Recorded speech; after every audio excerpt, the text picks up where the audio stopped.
All right, everybody. Here we go with another episode of Making It Rain. Today we are talking about a lot of awesome stuff. The Frozen Four, some gifts from Finland, the game. So tune in to find out. Here is Sean Dursey. Rookie defenseman, Adrian Kempe over the line. Kopitar to Dursey. He wins it! Oh, what a setup for the game winner! All right. Well, first, before we get into all of that, Joe, how you doing, my man? I'm doing all right, Brandon. How are you doing? I'm doing okay. I mean, last night was a beat down, but it wasn't it wasn't the most embarrassing thing to happen in LA. Chris Rock probably takes that cake, and and the Kings, stave off embarrassment a little bit. There will be no slapping on this podcast. We'll put it through that way. Virtually or otherwise. So right. No, but it was brutal. It was one of those games where you're just like, well, let's just throw that away. And the Reign had one of those against San Diego. We'll get into that a little bit. But we got some other stuff coming up first. Let's start with the Frozen Four Faber. Faber's having quite a year. I know that we talked about him versus Grons versus Dursey, and this will probably be a debate for the next, year or 2 years until maybe some of those guys get traded away. And then, we're going to throw Clark in the mix, and Clark's no salt, man. He's full on cayenne pepper. I mean, he's going to throw some wrinkles into the mix there. And so very, very interesting, but you can't knock the year that Faber's having, at least by the accomplishments of the massive amount of quality games he's getting put in. That's a good way to put it too, because he's seeing time in huge games, like pressure games, right? He for Minnesota here, as you mentioned, they enter the Frozen Four. In the Olympics, does it get any more pressure in the Olympics? I guess representing your country, and he played very well there. So, yeah, I mean, I think that he's had a heck of a season. There's no question about it. And we talked about it on the Twitter Spaces, not to get like too off of Brock Faber necessarily, but I guess it does kind of like inevitably lead to this right shot D situation, right, in LA. It was talked about on Twitter Spaces that, Brant Clark, he's either going to be in back to junior or the NHL. He's going to be in the NHL, right? There's no way he can go back to junior. I mean, the only way that happens, there's two. I think there's another option too. Can't he? If he doesn't play in the NHL, can he be loaned? Can he be loaned out? I haven't looked into that. Hey, he gets loaned out like he did, during COVID and played in Europe. But so I don't know. I guess I'd have to look into that. That's just something that came across my mind right now. Yeah. So the other part of this is with Faber, like, he's expected, right, to come to and turn pro once his Minnesota season ends here. So if that's the case, and he goes to the Ontario Reign, they just picked up and acquired a couple of right shot D men the Kings did at their deadline. So I would imagine that they would insert him in and they'll find a spot for him. And I'm really just this whole right shot D situation with the Kings. I'm just fascinated to see how it works out. But for Faber, he just continues to be, and I remember that it's not the first time I saw him, but I really took notice of him. I want to say it was last year in this tournament, in the NCAA tournament. I'm like, man, this kid he's all over the ice, right? I mean, he's not an offensive defenseman, but he skates so well and he does move the puck well. And his defensive game is just outstanding. So he's a well-rounded defenseman. We've talked about it on the show. I question that if he hasn't been able to produce yet, to expect the production to come at the pro level, it seems unlikely to me. And not to say the production's everything, but when you have a crop of defensemen that can produce, in theory, right, in the organization, that's why I tend to lean on Faber being the guy that if they do make a trade and there is a valuable piece, like, I think he's seen as very valuable. And I think given the depth at the organization, it just seems to make the most sense to me. But he's just under a half point per game, though. Just under a half point per game in the NCAA. Sure. I mean, and he had multiple points in the Olympics, and he's playing top line minutes. I wouldn't say he's not producing. That's fair. That's listen, and you look at, Spence is a guy that offense is his game, right? And Dursey has been shown to be an offensive defenseman. Clark is going to be an offensive defenseman. Gronz, I think, could be as well-rounded as of the bunch in terms of being able to do both. So I don't know. Like, is he Matt Roy, or is there more offense there? Right? Is there also a realistic thing going to go on with Rob Blake and how close to the vest they've had their prospects? Will you have Doughty, Roy, Dursey, and Clark, next year if Walker gets traded, and then you have Faber, Gronz, and Spence, on the right side in the AHL, and then you bring guys up for cups of coffee with injuries and stuff like that. I mean, Faber could use a full year in the A. Yeah. I mean, and Gronz is still progressing. I mean, the only person that's really lit it up all year long has been Spence, but number one power play in hockey. I mean, he's going to get assists when you have all those guys. So not saying that he wasn't a part of that. No, but I like that. I think the way you've kind of laid it out, but so unless I missed something there, Matt Roy is kind of the odd man out there because you had Dursey, Clark, Doughty. And Roy, I mean, it just depends on how they battle. I mean, and maybe, I think Clark will at least get 9 games to see what he can play. And if he struggles, then I would just be stunned, I guess, if he goes back to junior, but maybe he does. I don't know. So, but the way you've laid that out, like, it is conceivable, like Gronz should have another year in the AHL. Like, he's not ready for the NHL yet. He's only 19, but he's had a really good season. I think another year in the AHL is not going to kill Jordan Spence. And I think a full season in Ontario would be good for Brock Faber too. So I kind of like the way you've laid that out. I think the question is Matt Roy or somebody is still an odd man out there. There's still 7 of, well, really 8 if you include Walker, who we're just writing off and we assume is going to be out the door. But so there's 8 of those guys, right, of right shot D. So something is going to have to give. And you figure if Walker goes, what he brings back is probably going to be pretty minimal coming off of what he's coming off of. Which the Kings don't care. They just want to get his cap off the books. So I don't know. I mean, I guess the way you've laid it out, there's a path to not really needing to trade any of them. I would argue they do need to find a taker, not a taker. That's the wrong way to put it, but a match, because I think that if the Kings are going to make that big trade, whether it's for a top 6 forward, for a left shot D, whoever it is, it's probably going to come from the right side. That's just where their depth is. It's a tough position for teams to find, and they have an abundance of it. So I know Blake has tended to be conservative, and he should have been, right? This is the time of the build, of the rebuild, of the whatever you want to call it. But now's the time. Like right now, they're in second place as we record this in the Pacific Division. So you look ahead to next year, like the expectation should be at least this, and maybe even contend for the division title. And you're looking to make a deep run in the playoffs. So to do that, you need to make that next big move, right? Whatever the organization deems that is. Top 6 winger, top 4 left D. Do they want it? Do you think Blake wants to get rid of Roy and the fact that have so many young guys on the right side? I mean, that's a separate question. So, I think that's a good question, and I think it should be clear, because I know, like, we throw this stuff out there, right, on our podcast, on the Twitter Spaces, and our articles or whatever at Hockey Royalty about trade this guy, trade that guy, and I want to be very clear. Like, it is not. I don't dislike Brock Faber. I don't dislike a lot of these guys. I'm just strictly looking at it from where the Kings are, and if there's a window that they see opening for a cup to get that impact, we'll just say Jacob Chikrin, right? Or an impact top 6 forward. You have to deal somebody. That could be Faber. That could be Spence.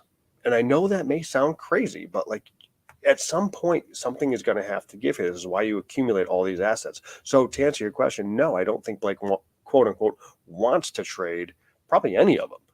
But at some point, you're going to have to figure that out. And so Matt Roy, I see as a very valuable, on that third pair on a really good team, defenseman. I just don't know what his value is in the league, across the league. Like I wouldn't be surprised if a Faber or a Spence has more trade value to other teams than Roy does.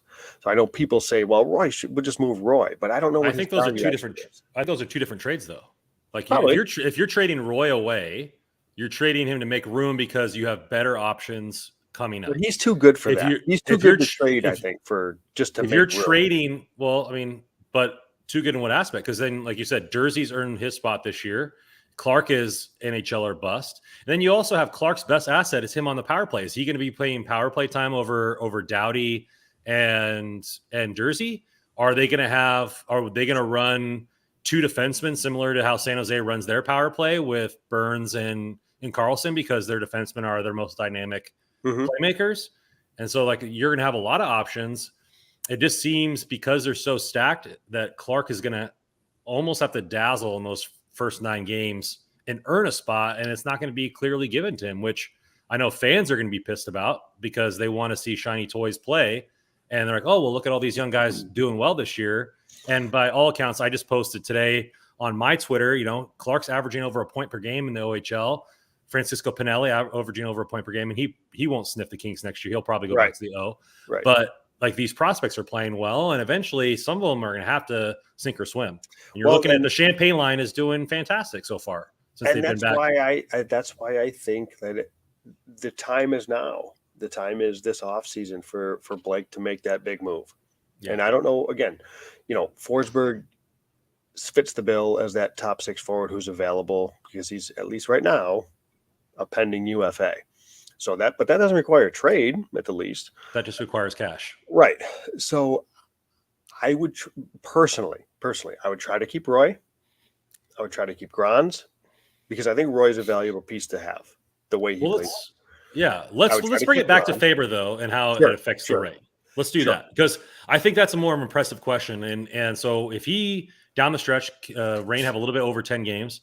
The Frozen Four gets played, I believe, this Saturday. So it'll be a week before he sniffs any time coming up. So, you're looking at maybe a defenseman down the stretch. They brought on these 2 guys that are veterans.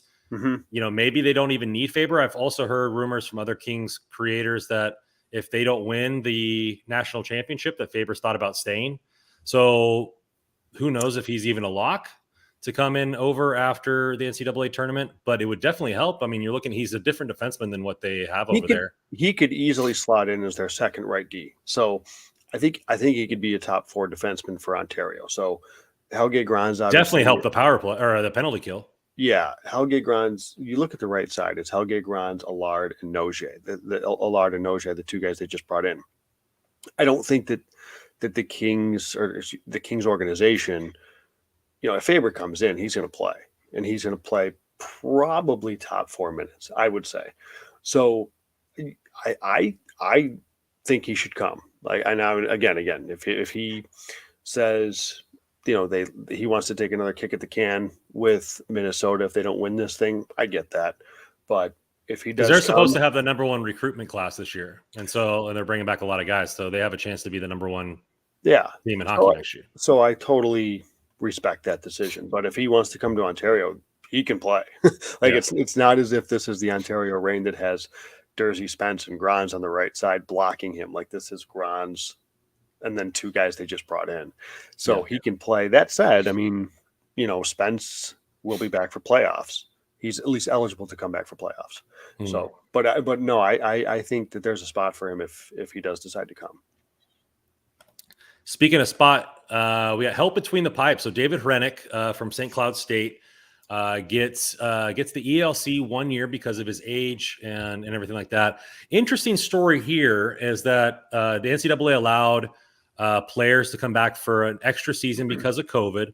So what would have been kind of like left out in the cold, he earns a contract that he didn't have, that the Kings did not give him at the end of last season because he got to play another year. His stats very good, led the team to the NCAA tournament again. 31 games, 2.26 GAA, 0.914 goals against. And so, every single year in college, under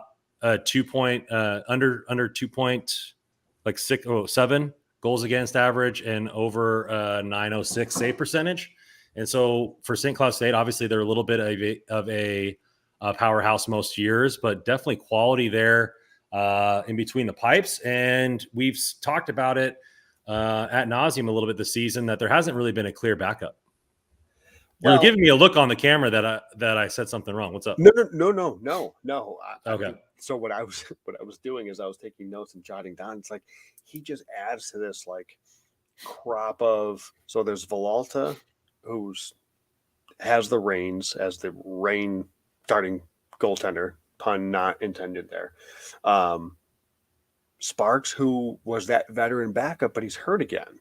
So they just called up Lucas Parikh, and the reason I was making that face is they just yesterday brought back up Jacob Ingham. So now you have Parikh, Ingham, Hranek, and obviously Lethaman is still down. And so I don't know how this is going to shake out. I honestly, I'm not sure. I can only assume that what's going on with Sparks is enough to maybe he could be out for a while, to where they're going to bring in another goaltender. So I don't know. I mean, I'll be totally honest and transparent here. I just don't know where the Reign, how the Kings see him fitting into the Reign, right? Because they didn't see him fitting in last year, and he earned it again this year. He did. But so they just yesterday, Jacob Ingham is up. Lucas Parikh was already up. I want to see what happens tomorrow. So they play an early game tomorrow. Perhaps we'll get some hint there. Villalta, Villalta's playing every game right now. He played the back-to-back. Maybe they're going to give him a rest here because they got a couple of games. They play tomorrow, and then they play again on Friday. I want to say Friday and Saturday. Correct me if I'm wrong. I know they play Saturday. I believe it's Friday and Saturday too. Yeah, they play a doubleheader against Colorado, I think. So they may be looking at an opportunity to give Villalta a little bit of a puff here and not even dress him, right? And totally just not even worry about it and dress Parikh and Ingham or Hranek or however. I'm very curious to see how he fits in the whole scenario that they have going on right now. Yeah, I know that. You see it, but there's a lot of goalies right now, and I know we've talked about as Kings fans, like it's not a position of strength in the organization. There's a lot of them, but I don't know who you're hanging your hat on. Yeah, it's not a position of strength because you saw Yannetti say that we were trying up into the 20s for a certain player, and that player, now has been pretty much confirmed by shadow government that it was Jesper Wallstedt, the premier goalie out of Sweden, who I thought was reasonable for their top 10 pick.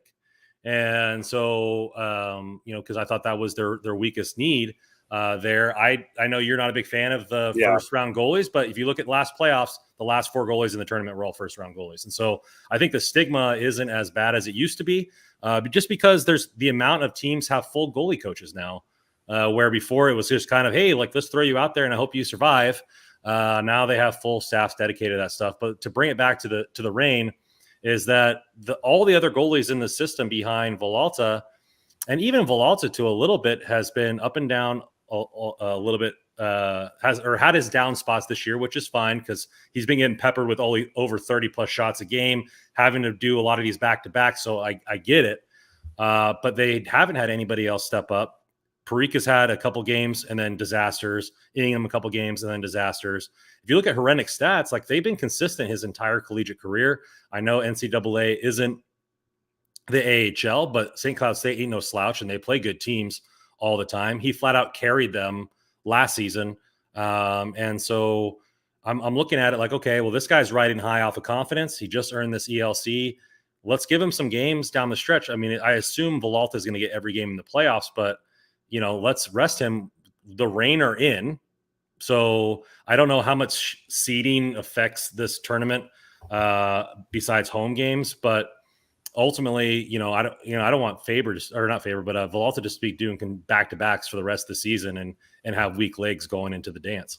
So I think that's what it is. And is, listen, Villalta's a starter, right? For the important games as we go here on out. And I agree, like he is the Reign starter right now, but I don't know that he's necessarily the guy that's the top prospect of the bunch. If that does that make sense? You see what I'm getting at there? Like I don't Yeah. know that So who has the highest ceiling? I mean, he hasn't, right. like, so I think that they're going to take some stabs. I know we talked to Wheeler a little bit way earlier in the season, said there's really no first round, or he would say even hard pressed to find a second round talent in this year's draft. And then next year is just loaded with other positions and not goalie as well. So, I mean, I know Quick was a third rounder, but you're going to have to take a couple stabs. And I'm fine with, because the cover is so deep everywhere else. We've said this already. I'm fine with them taking one stab a year until they get some guy that just really takes the ring. Because you have the other guy out of Finland as well, Hugo Markkinen, which I believe they took in the fourth round. And so I'm fine with them taking dart throws, because it seems that the goalie position right now for the Kings is a bunch of dart throws. And so, because even Cal Peterson, all the way up to the Kings level, hasn't just full on taken the reins away from Jonathan Quick. And it seems like that's trickling down to where nobody's just grabbing the pipes by the horns, so to speak, and just earning this spot. I know it's Villalta's spot to lose as of now, but going into camp next season, I think it's still fair game for anybody. So do I. And you know what though? Like I'm okay taking that spot, like or that shot in the draft, if you will. But when you look at Villalta, Parikh, Ingham, Letherman, Hrenak, you mentioned the Finn. Like, I wouldn't be surprised if one of these guys, whether it's Parikh or Ingham or whoever, one of these guys evolves into a pretty good goaltender and like an NHL goalie. So because it's such a difficult position, I think, to project and to predict. So I'm okay with what the Kings have right now. And it was just looking at, you mentioned the seeding. So they're 6 points back of Stockton, and Stockton has a game in hand. I think that first in the Pacific gets a bye, and that first, they don't have to play that first round. So that does matter, but I don't think they're catching Stockton. Okay. That said, they're 6 points up with 2 games in hand on Colorado. So they're not losing second. So really they're finishing second in this division.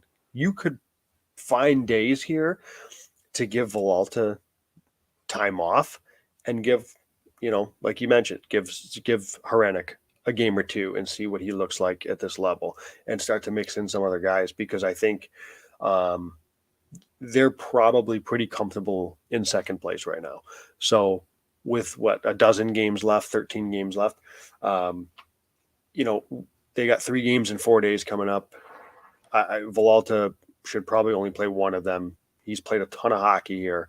Get him an extra puff, because he's going to see the lion's share as they get to playoffs. So, yeah. So Finland sends over some gifts this week in the form of 2 players, Samuel Helenius and Kim Nusiainen. Let's start with Kim here. So Kim was drafted in the 4th round in 2019 at 119th overall by the Kings. You're looking at, he's signed to an ATO contract, so not officially given an ELC, but able to come over. He's 5'9", $170, at least when he was drafted, 21 years old. Left shot. So we got all these thick right shot guys, but he's a left shot for Kalpa this year in Liga. Had 4 goals and 10 assists, 14 points in 35 games, was a plus, or had 22 PIMs and was a -3 for Kalpa, but wore a letter this year with the big clubs. So that's something that we like to see. Any chance, I mean, this was kind of unexpected for me, at least, any chance to kind of watch some tape, or are you just going based off of his draft profile on what he's going to bring to this team? I know I have watched a little bit of his some tape over him over there in Finland. Listen, I think of all of the group of players that the Ontario Reign are getting, I think he's had a shot here to get real minutes and potentially PP2 minutes. Like, look at the left side of the Reign defense right now. It's Cameron Gaunce, Hickey, and then Casestool.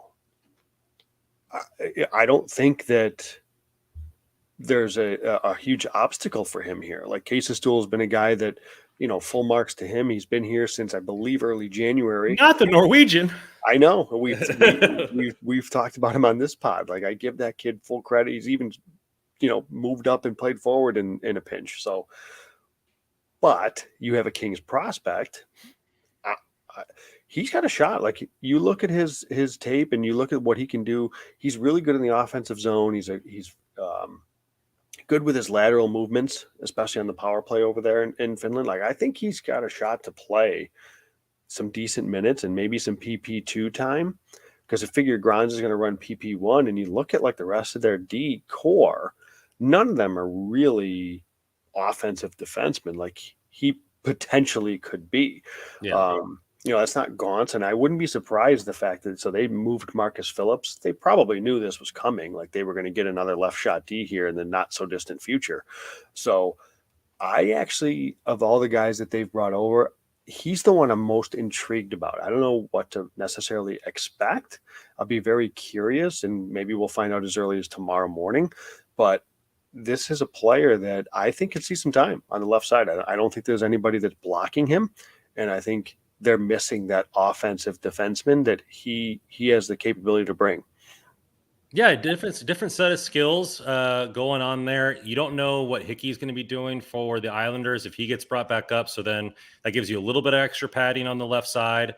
And then, you're looking at getting, Kastel's been doing well, but this, not Nusayanen's your toy. Like he's your guy. So getting him those types of minutes. The AHL is a little bit of a jump up from Liga. So we'll see how that's working out. The ice is a little bit different as well. So over in Europe, so maybe they're kind of just seeing what he can do, but he does add offensive ability from the left side. He does. And again, like we just said, like it would be a lot for them to move up or down. So they're, like I said, they're probably finishing second. This next dozen games is a great opportunity to throw him in and see what he can do, and it really not affect the standings or their playoff position one way or the other. I like him. I think he's going to be an interesting player. Yeah, it's going to be interesting to see. I haven't seen anything of whether they've landed or have been at practice yet, or are going to play tomorrow. So it'll be interesting to see. Yep. The games that we're recording this live on YouTube on a Tuesday night, and the game's Wednesday at, I think, 10 a.m. Pacific. So we'll see if they are suited up, and they is the other guy with Samuel Hellenius. So Samuel Hellenius was drafted in this year's draft in the second round, 59th overall. Massive 6'6", 201. I think that's underselling him. He's probably closer to 210, 215. But having a decent year in Liga with three goals, 6 assists, 9 points. Also wearing a letter for JYP at this young of age. 19 years old, wearing a letter in Liga. And then went over to the World Juniors and was lighting it on fire, him and Casper Simon-Tyval on the same line until that tournament came to a halt. But I'm really intrigued where they go here, just adding another center. He doesn't seem like a guy that's going to translate to wing. They really like him down the middle. So where does that kind of push everybody else in your mind? But if they play him at center, does that make a Keel go to wing, you think? Either that or Pavlichev out of the lineup. Yeah. That's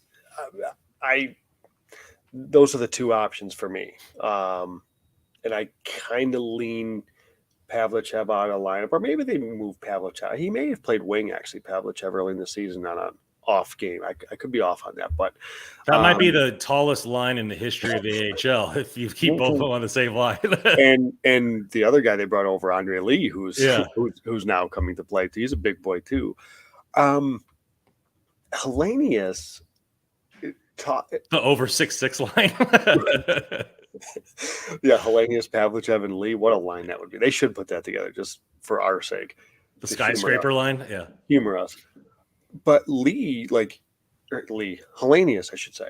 So the Reign have one of the worst penalty kills in the AHL.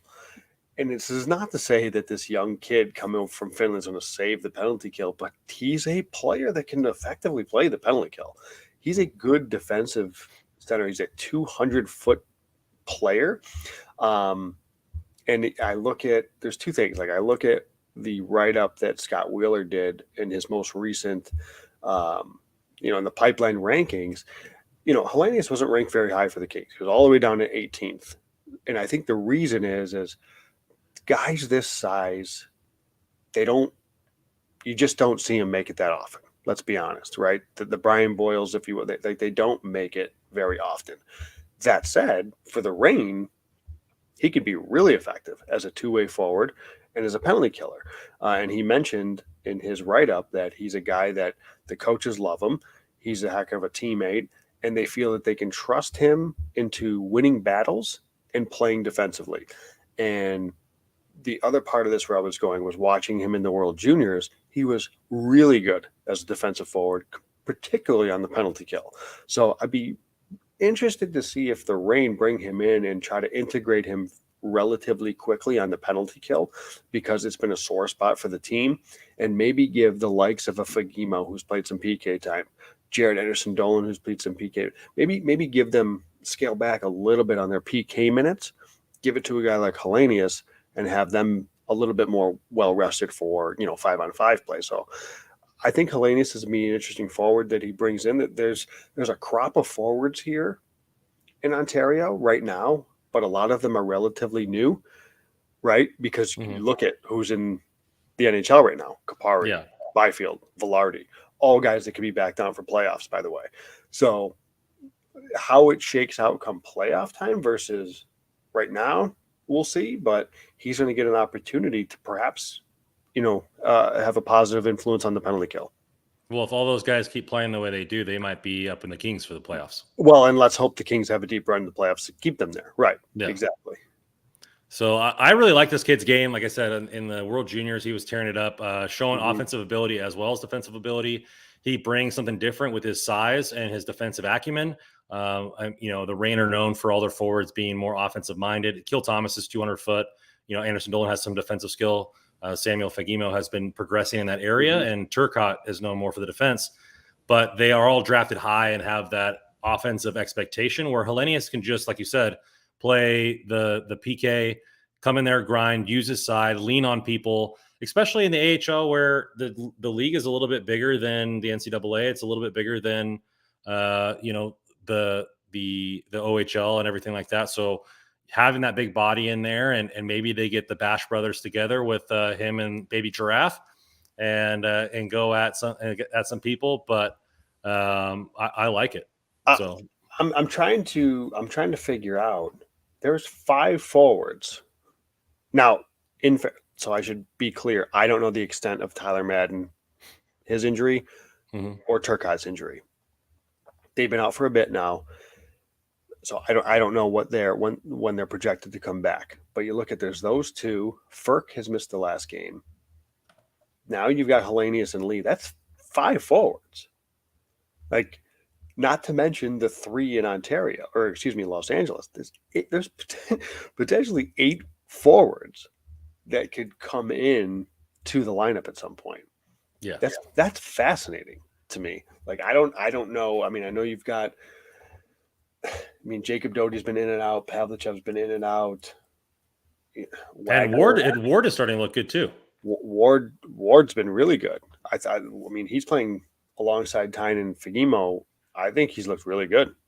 So I don't like Kachet. I don't know where they go with this lineup. Now, again, I don't know also if like some of these moves are hints that maybe Madden and Turcotte are going to be out for a bit. It's total speculation on my part. I don't really know, but you know what I could see this being. It's like, I don't know if you've seen Endgame, but it's like, they're fighting Thanos, and then all of a sudden you see like these rings opening up, and like all like thousands of warriors come in. Like, like if the Kings get knocked out in the first round, and you get like 8 guys just dumped into the Reign for another playoff run, like you're looking at like Avengers mount up here. Like you just have all these guys coming in. And the Reign just have to hold on a little bit until these guys can get there. Yeah, it's kind of crazy. But again, I don't know. Like, I feel like they know this. They know the situation, they being the organization. So maybe it's too speculative, but reading between the lines, I wonder if Madden and Turcotte are a little bit more dinged up than, then maybe we want to believe. I don't know. Yeah, or they just like, hey, like we can do this and just give ourselves as much padding as possible because this Reign team is special and they can make a deep run. So why not just pad for every single opportunity here, and go from there? If I mean the worst thing that happens, Hellenius comes over, Nusayanen comes over, they play 4 or 5 games before the playoff time. All these guys come back down and they don't actually play. No big deal. It wouldn't be a big deal for me. Like then they compete in camp, but if that doesn't happen, say the Kings make a run, that Champagne line stays intact even after the injuries returns from the Kings standpoint because they've been playing very well. Then it gives you more players to pump in for the Reign to where both can have successful runs, which is what Kings fans would want. Yes, right. I mean, exactly. I mean, hopefully LA has a good run, and hopefully, like, listen, this isn't like the way the Reign are right now.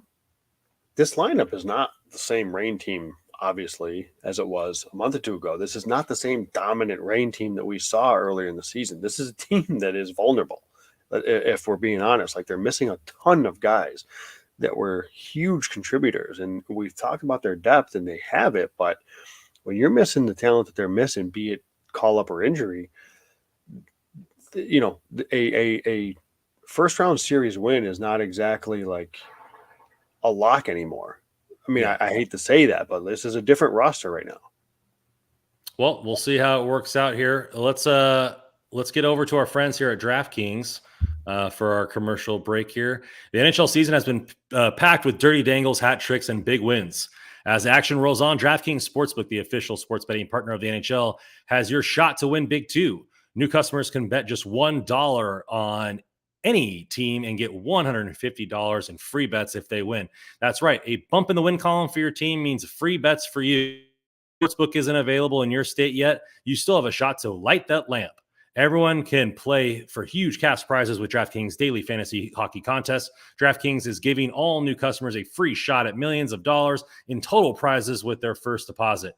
Download DraftKings Sportsbook app now. Use promo code THPN. That's THPN. Bet just $1 on any NHL team and get $150 in free bets if they win. That's promo code THPN at DraftKings Sportsbook, an official sports betting partner of the NHL. 21 years of age. Restrictions apply.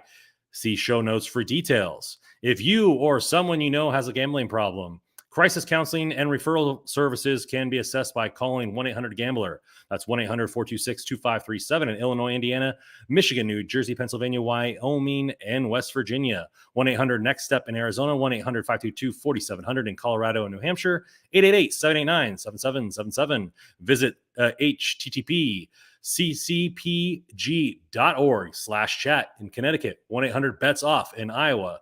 877-770-STOP in Louisiana. 877-8-HOPENY in New York. Visit opgr.org in Oregon. Call or text Tennessee Red Line at 1-800-889-9789 in Tennessee or 888-532-3500 in Virginia. 21 years of age applies except for in New Hampshire and Wyoming, 18 and or older. Physically present to win in Arizona, Colorado, Connecticut, Illinois, Indiana, Iowa, Louisiana, Michigan, New Hampshire, New Jersey, New York, Oregon, Pennsylvania, Tennessee, Virginia, Wyoming, and West Virginia. Minimum $5 deposit required. Eligibility restrictions apply. See http://DraftKings.com/sportsbook for details. Well done. It's going to be second nature at this time, my man. I'm doing it. So what wasn't second nature is the beating that the Reign took at the hands of the goals. So let's get to that game. I know it's sandwiched in between two Grand Rapids games, but this one, we just got our face kicked in. But there was some positives from it that I want to hit. Mainly in the first period, the guy that I've been kind of harping on, a lot of fans been harping on, Akil Thomas gets his first goal of the season. Hand it up for Akil right there.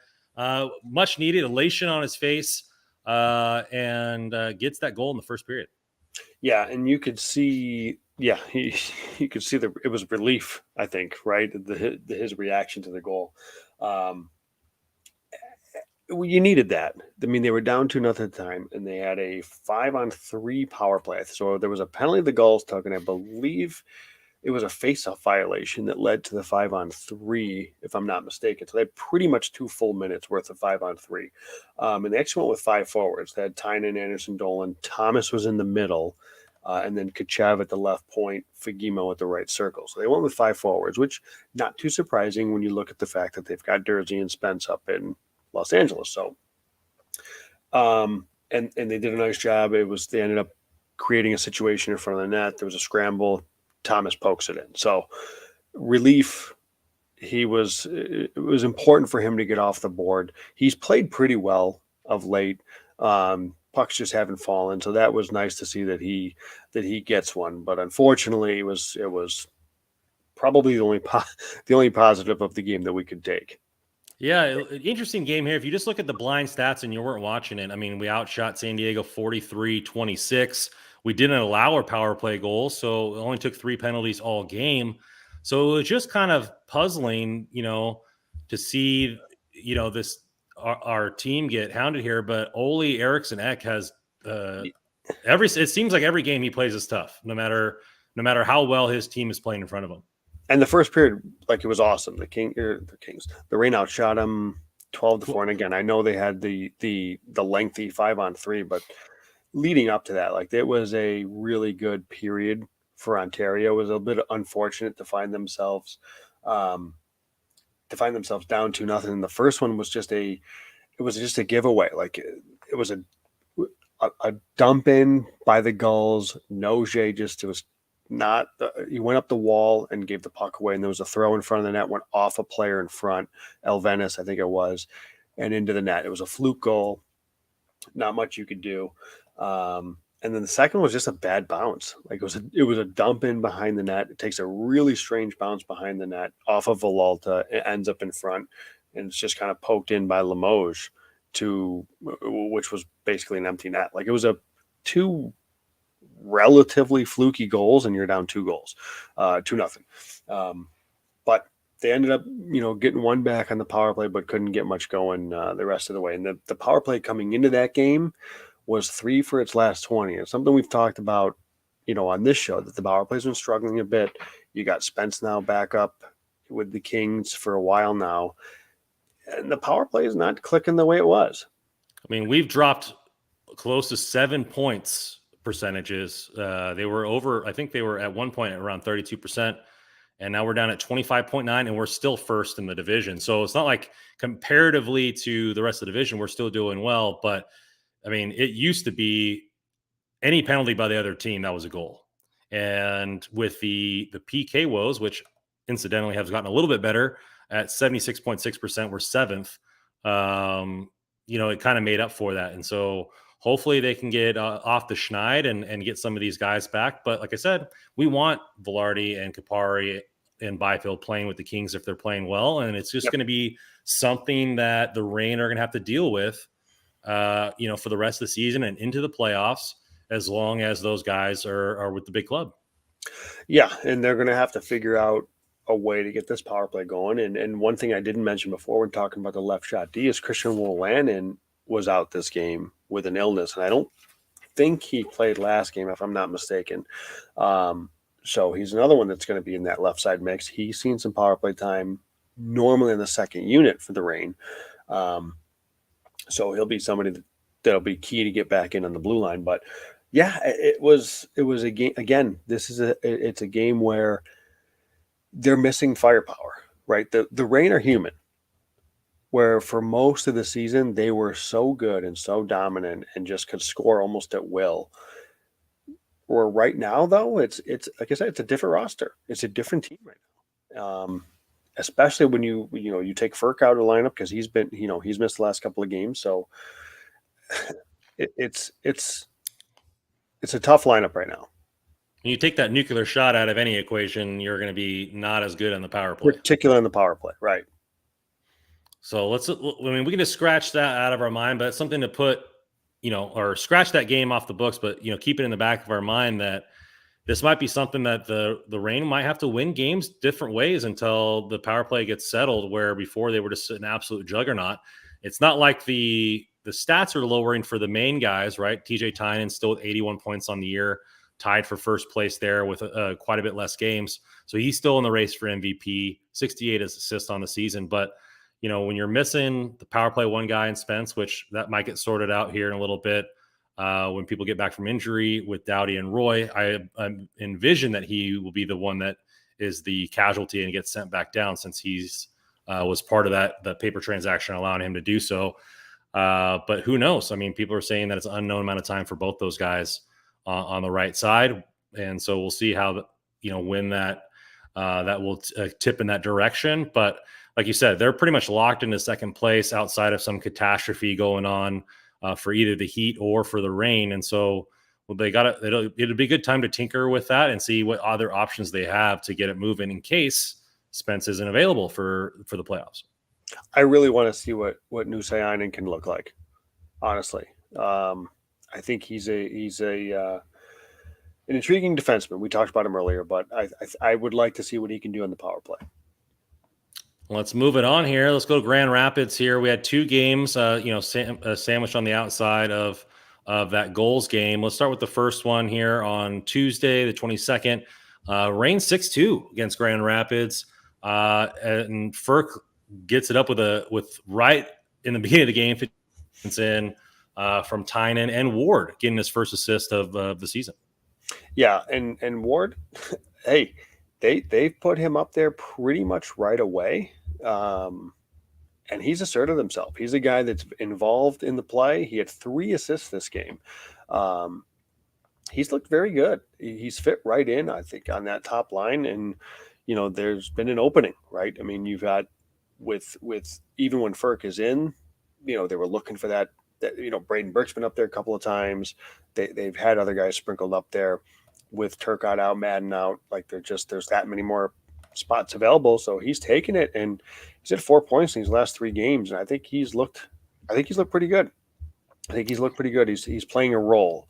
And TJ Tynan again, he picks up, 2 more assists in that period, a goal and 2 assists that period. Ferk picks up 3 points. I mean, that line obviously kind of carried this team. They also chipped in the third period as well. So it was a big game from their top line. Yeah, huge game from the top line. Dominic Shine gets his 9th of the year, makes it 2-1 Reign. But you look at 3 goals in the last 2 minutes. What a flurry to end the first period. Yeah, it was kind of hectic, right? It was a pretty hectic end of the period. But again, I don't want to take for granted TJ Tynan, how long he's going to be in the organization, but man, what a player he is to watch. And you mentioned he's over 80 points. He's over, he's going to push, 70 assists here soon. It's impressive what he's doing. To see him game in and game out and see what he's doing, it's impressive. Yeah, very much so. And so, I mean, it's just, if we have the MVP of the league last year and Mike to be back-to-back, we'll see whether he stays or he goes to a team maybe with his last shot to get some pro time. But definitely going to help. If he's on his game, can help us ride to a Calder Cup there. Let's move on to the second period. Aiden Dudas, an unsung hero of the team, gets his 9th of the year. And Brett Kemp gets a rare game and gets his first assist of the season in 11:32 into the second period. Yeah, he started to see a little bit more time, but then they bring in Ward, they bring in Irulo, and now we just talked about there's a handful of guys coming in. So and then they ended up, I believe he was one of the ones that was shipped out. Was he one of the ones that, now I'm drawing a complete blank, and I might be getting him confused with somebody else, but I don't know that we're going to see too much more out of him. But Dudas is a guy who, at the start of the season, I thought there was going to be like a maybe breakout's too strong of a word, but I kind of was excited about what he could bring, the release that he has with his shot. He's got 9 goals on the season. It's been maybe it's a situation where if it was a different setup where there weren't so many other, big time talented prospects around him, that he may have had some looks and bigger roles on other teams, but he's just kind of pushed down a little bit given the amount of talent that's on this team. But he's a good prospect. It was good to see him put one in here. Yeah, it's something that that a guy that the Kings already have a box ticked, and they just signed him to another 2-year extension in Blake Lizotte. He's that similar style player, that pest, the smaller guy, the guy that's going to agitate, has some offensive skill, Kings already have that off the market, and so I think he's going to be a guy that's probably going to be maybe looking for another organization that he can get some time and maybe get a shot at fourth line in the NHL. I doubt that he stays with the Reign unless he just likes it here and he figures, hey, like let's just earn a paycheck where I'm comfortable. But he's still young enough to try to maybe push for a shot on a team that isn't as talented for that fourth line role in with the big club. And so, we'll see if he stays with the team, but definitely a quality player. It seems like a good guy, a locker room guy that everybody likes, and just clogged with forwards in this organization. And probably needs to go to a spot that maybe he can get some time. Seattle doesn't have a lot of prospects, right? And try to get some time there as they're rebuilding, but they also have a crap ton of cap next year, so they could fully buy whoever they wanted to if they want, if they want to have a big off season. So we'll see how that goes. But, he's going to play a good role here coming down the stretch with having that experience and his, 200-foot game there defensively as well is going to help the Reign in the playoffs. He's playing a top six role. Like he's played on the second line with Anderson Dolan and Kachev. Depending on how they, I know it shuffles around quite a bit these days, but he's starting to see some more minutes because there's been so many guys that are out of the lineup. So it's nice to see with a little bit more added time that he puts a puck in the net. And it was Burke. For whatever reason, I had confused Burke with Kemp, probably because they both came over in the last offseason. But it was Burke that was traded for Allard, not Kemp, obviously. Yeah. So let's moving on here to the third period. Tynan, Ward, and Ferk get their fourth goal of the game for that line, and puts it up there for 6-2. Just a pretty dominating win. Defense only allowed 26 shots on Matt Villalta, 2 goals. Just seemed kind of just a punishing game from front to back. Stars for the game were Ferk, Tynan with 4 points each, and the third star of the game was Ward, which you could imagine by considering the line got 4 goals this game. 11 points out of your top line, that'll do it, right? They carried the team that particular game. If we could see that from the Kings, I think a lot of fans would be happy. So moving on to the second game, which was just this Sunday, 4-3 win over the Griffins there. Starts 1-0 in the first with Fagemo, Tynan, and Kachev with a power play goal. Ontario didn't have a power play goal the last game, even though they went 6-2. They were 1 for 5 this game, but started off hot with that shot from Fagemo. Yeah, and so going into because this game was the second of that sandwich you mentioned with there was the 2 Grand Rapids games. San Diego was in the middle, and going into that San Diego game, they were 3 for 20 on the power play, and then they ended up scoring a power play goal in the first period, so that makes them 4 for 22, and they didn't score the rest of that game. And here they get one with Fagemo in the first period, but then they go 0 for the next 4 again. The power play is like the rest of the Reign team right now. It's human, but it was good to see Fagemo get one in that first period there, because he's a guy that they're gonna look to counter as long as Ferk. I don't know. Hopefully he's not out very long, but as long as Ferk is missing time, they're going to need Sammy Fagemo because he's going to play that left circle, right? He's the shooter now on that first unit. So, and you saw Tynan and Kachev get the assists. Like that's Fagemo is the guy that they're going to look to put the buck in then the power play when Ferk's out. Definitely so. So let's move it on here into the second period.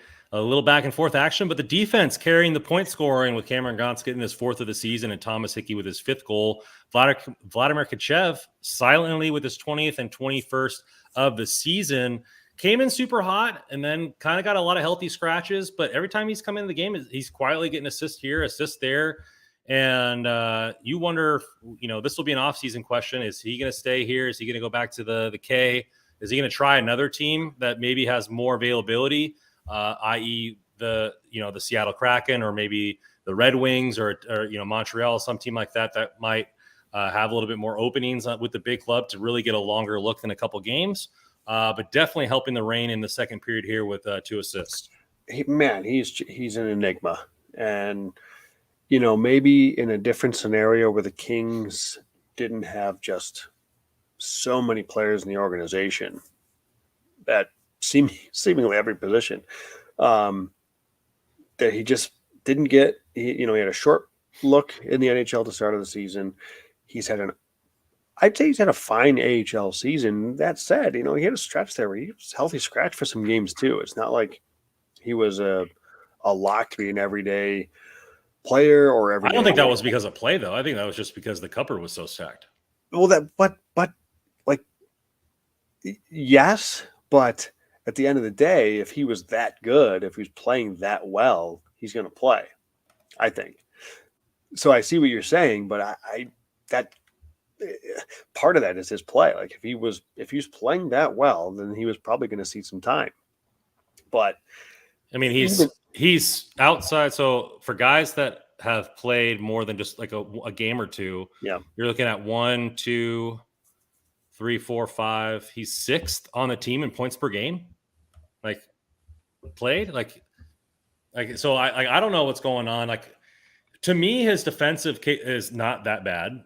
Like he's definitely offensive forward, but you guys, I mean, you need those guys, and the power play has been struggling. He helps out on that aspect. He could help the Kings on that aspect as well. I mean, not that he'll ever get that time with, them going to the players that we mentioned before, but like, I don't understand him getting healthy scratched. And I don't think it was for play. I think it was for some other reasons, which I don't know what they could be. Well, I guess that, right. I mean, you're right. It probably was just because of the amount of guys that they have. But at the end of the day, like if he was playing that well, they brought him over here. Yeah, I imagine he's going to play, but he's an interesting player. I don't know what I assume that this is the end of the road for him as far as the Kings organization goes. Hopefully it ends well and it ends at a Calder Cup, right? But yeah, I don't see him being brought to Los Angeles, and I don't know that at this point I can't blame him. Like that's not the time. He just hasn't had.